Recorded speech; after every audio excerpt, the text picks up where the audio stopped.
Hi guys, I am Janemi ang pamintuan from 9 Magnesium. Ngayon, ipapakita ko sa inyo kung paano mag-solve ng quadratic equations. So, bali ito yung magiging given natin. I squared minus 10i plus 24 is equals to 0. So, bali ay yung magiging given natin na i-solve natin. Then, bago tayo mag-start mag-solve, maglagay muna tayo ng open and close parenthesis, dalawa. Then, itong letter na to, nalagay natin siya dito, hindi nakasama yung square root niya. Ayan. Tapos maglalagay lang tayo na equals 0. So, ganito tayo mag-start sa pag-solve. Kailangan mong isipin yung factor ng 24. Mag-isip ka ng dalawang number na pag pinag-times mo, pinag-multiply mo, 24 yung lalabas.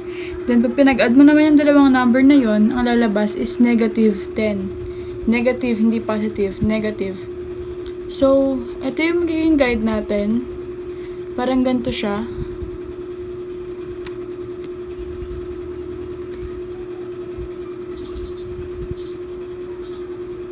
Yan, negative 10.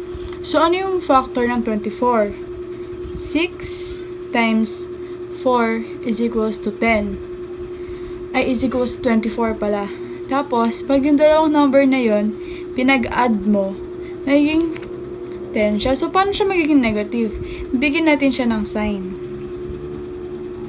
Ayan, edi may sign na siya. Pag pinag-add mo yan, negative 6 plus negative 4 is equals to negative 10. So, edi ayan na. Huwag natin palaging kakalimutan yung sign. Yan, yung mga sign na yan. Huwag natin kakalimutan palagi yan. Yan mga sign ang pinakamahalaga. Pag wala kang sign, pag mali yung sign mo, mali na yung sagot mo. So, edi ayan na. Then, gagawin natin, eto, pat kasama yung sign, ilalagay natin sila dito. Sa dalawa. 6, negative 4. So, bali magiging ganito yung itsura niya. Then, after naman yan, paghihiwalay natin sila, split natin. Ganito natin siya isusulat.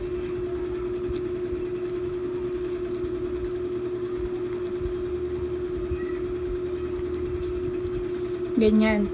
So, kailangan, kailangan maging positive yan. Ito yan. Kailangan maging positive yung dalawang yan. So, paano siya magiging positive?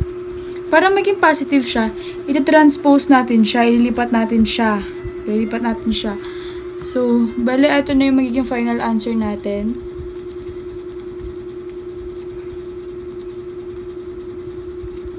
So, ito na yung ating final answer.